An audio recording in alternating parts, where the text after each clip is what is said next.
salaamaaleykum mbokk yi maa ngi tudd Amina Diagne di leen dalal ak jàmm ci VSD de Mina Pro damay faral di jot ñu bari ñu may laaj ban projet laa war a mën a tàmbali balaa ngay tàmbali benn projet war nga seet bu baax a baax juróom yi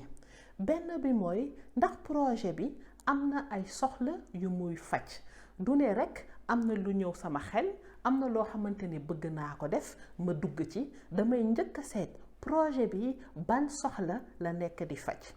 ñaareel bi mooy ndax am na ay nit yu bari yoo xamante ne jaral na leen ñu fay pour jëfandikoo li nga xamante ne moom nga leen di andil ñetteel bi mooy yow li nga xamante ne bëgg nga ko andil nit ñi ndax yow rekk yaa ko mën ndax nekk na lenn loo xamante ne dafa jafe gis kon dangay seet li nga xamante ne am na ba pare nga seet yow léegi lan mooy li nga xamante ne kenn defu ko te nit ñi bëgg nañ ko soxla nañ ko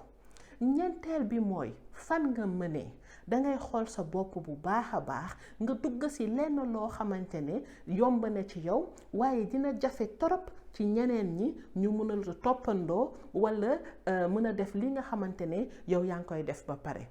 juróomeel bi mooy doo dugg ci projet rekk ngir am ci xaalis dangay dugg ci projet ndax yaa ngi dugg ci lenn loo xamante ne bëgg nga ko mën nga ko te bëgg nga ko andil nit ñi bëgg nga ko andil askan wi juróom yooyu mooy yi nga xamante ne moom nga war a njëkk a seet balaa ngay tàmbali benn projet léegi boo demee ba xalaat loolu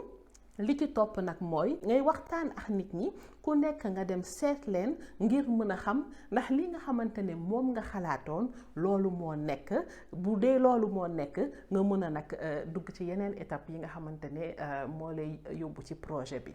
maa ngi leen di jaajëfal bu baax a baax di leen wax ba semaine prochaine incha allah pour prochain épisode VSD de Mina Pro.